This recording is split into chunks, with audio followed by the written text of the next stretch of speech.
what's the hubbub? Cosmic Book News is using a remark about the 45-day theater window from Ted Sarandos, who's in charge of Netflix, and spinning it to be all about Superman underperforming. Besides that not being something he specifically stated, let's take a look at your Snyderbros Bible of reporting. Superman coming out of theater reaction. I liked it. Everybody in the theater liked it. Big applause. Go see it. James Gunn comes through. It's a fun superhero movie. Just got out of Superman for the second time. The first time I saw it in 3D, 4DX, so it was crazy with the seat moving and all that, so I wanted to see it a second time with a better screen in RPX, and it didn't disappoint. I liked it again. It's a real fun movie. You could bring your family, you could bring your kids. It's probably the best superhero movie I've seen in years. The summer of Superman is here. Go see it. We got our first indication on how well James Gunn's Superman movie is doing at the box office, and right now, it's taken to the skies. The Thursday preview numbers are in, and they're over $21 million, which is the best of 2025. It's a record for James Gunn, and it destroys Man of Steel's $9 million. What's the box office going to be like for the opening weekend? Because of such a good Thursday preview box office, the opening weekend estimates have been revised up to over 130 million. Some estimates have even said 175 million, which would be super. Hey guys, I just got to say, so today's my birthday. I just got done playing basketball with my kids. But about Superman, everybody's going bananas online. We got the woke feminists that don't like how James Gunn handled the women in the movie. Then you got the right-wingers led by Dean Cain and whoever else trying to say that, the immigration thing or that Superman's woke. I'll say the Superman movie is not woke. There's political themes, and a lot of it's subtle. I think if you go in looking for something, you might find it, and then you won't like it. But as I said in my reviews, overall, it's a fun movie. Don't go in expecting The Godfather, of course. It's just a fun superhero movie. Sometimes, just like Nathan Fillion said, sometimes a movie is just a movie. It's pretty fun. As you can see here, Matt McGloin started in praise of Superman. It's fully on record. Then he noticed the Restore Snyder channels get a lot of segmented traction. All the cult fans seek out anything dumping on James Gunn. In short, it's a grift. Now, he's moved on from praising Gunn and Superman and rip MCU commentary to the SnyderVerse crowd. Back the SnyderVerse. And some of you fans have been questioning if Donald Trump is a Ben Affleck fan. That's confirmed. It's all lining up, folks, and I got more to come. Updates now on the main site. Trump, the Saudis, the Ellisons, Dana White, the SnyderVerse. Latest updates, Henry Cavill in, Gal Gadot in, Jason Momoa in, Ray Fisher in, Ezra Miller doubtful. Gunn's DCU is toast if WB is sold, and it's especially toast if the Saudis team with Paramount and buy WBD. Now, he sadly makes up stories that start with no named sources. He just says, I was told so. Sure, buddy. You were told Netflix is out and the Saudis are buying the WB? Ha ha ha. You knew this wasn't legitimate, but are preying on the Snyderbro grift. Anyways, let's take a full look at the remarks. Senator Cory Booker is questioning Netflix co-CEO Ted Sarandos, specifically on the theater window issue. I do have some other topics I'll cover as well in this edition of the Hubbub, but I wanted to jump right in on this one. I know YouTube content creators always say to tease and hold you guys hostage to watch till the end of the video. I'm not doing that, but obviously appreciate if you watch, like, comment, and subscribe. Tap the notification bell after subscribing, so you'll be kept in the loop when I drop new content. You'll always know the latest hubbub that way. Let's go over the quote. Cosmic Book Cope is giving their own creative meaning to Booker. I want to ask a direct question.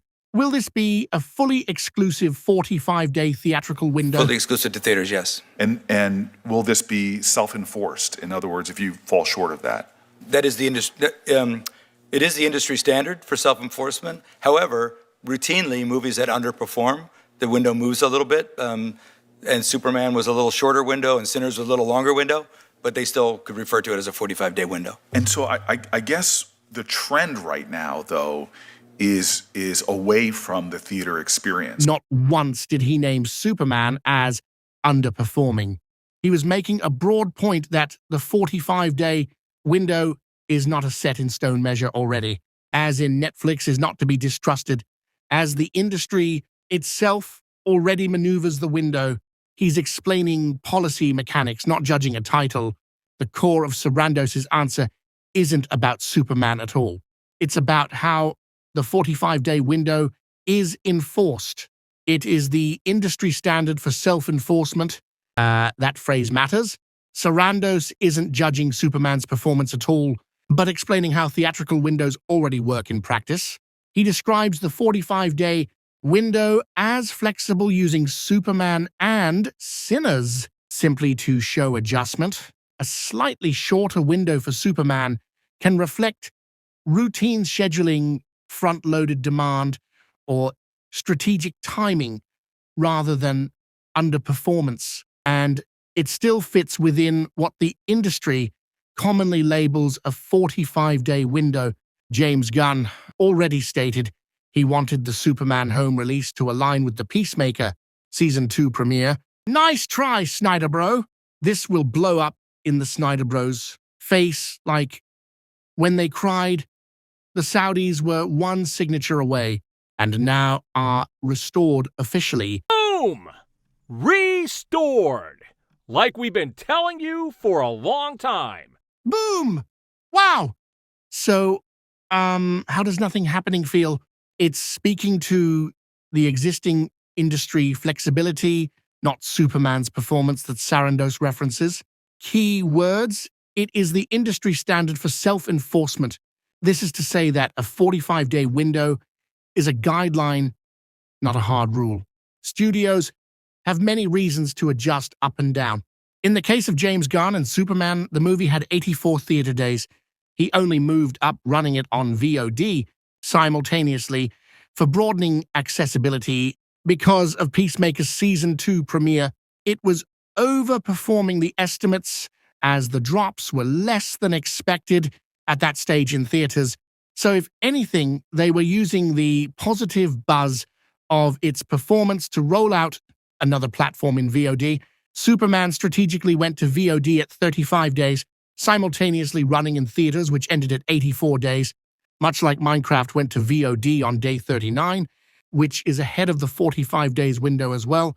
It had a total theater run of about 90 days. Minecraft underperformed then? I mean, it did 960 million, which seems good to me. So again, if you just look at the evidence that is out there, it does appear that something is happening behind the scenes. You've got Zack Snyder, who is Zactivated. You have David Ayer coming back into the mix now. Ben Affleck, Henry Cavill, Gal Gadot, the trio have been posting things as well. But if you take it just based off of the theatrical performance, it made less money than Man of Steel did 13 years ago. It sold about half as many tickets. That is a fact showing you that the interest is not there. Anybody who tells you otherwise is a liar. The overall Superman worldwide number hit where I expected in range at 617 million. Check my old videos before it released. As it's on record of my expectations, what's a fair criticism? Superman's domestic overperformed, international underperformed. Regardless, the bar Snyderbros had tried to clear was that it flopped. Clearly, that's not the case. Debunked. What are Snyderbros? Well, not an average fan of Zack Snyder's work. They are a strange cult of the DCEU movieverse, engaging in a groupthink delusional cope. Not only that, but they like to go toxic. As an example, they will say to honor Autumn, who is Zack Snyder's daughter that committed suicide. Yet they are now insulting Millie Alcock, who plays Supergirl in very sick ways, which rarely did you see any Gunn/DCU fan talk bad about Autumn. It's still bizarre how hard the Snyderbros work to discredit Superman also, which beat all 3 Marvel movies in 2025, doing over 600 million, which was similar to how The Zack Snyder 2013 movie Man of Steel did, though James Gunn's Superman did it outside of the superhero boom era. The average global box office for the last 5 years of the SnyderVerse DCEU films, it is about 250 million. The Snyderverse ended as a flopverse. It's dead. The Gunn DCU has movies scheduled to release, as it's the only active DC movieverse. With that, it's today's hubbub. We've gone over the Netflix comments in depth today. Please leave your thoughts on it below. Also, what do you think of the Millie Alcock online harassment? Do you feel there aren't enough repercussions for the toxic behavior? Let me know what you think about today's video topics. No Snyderverse, no problem. Look up, not back with eyes to the skies, as the DCU continues releasing projects as an active verse soaring to new heights. Nothing new for Zack Snyder with DC, as the Snyderverse DCEU is a dead flop verse that's been replaced. While it's wide open for the active DCU,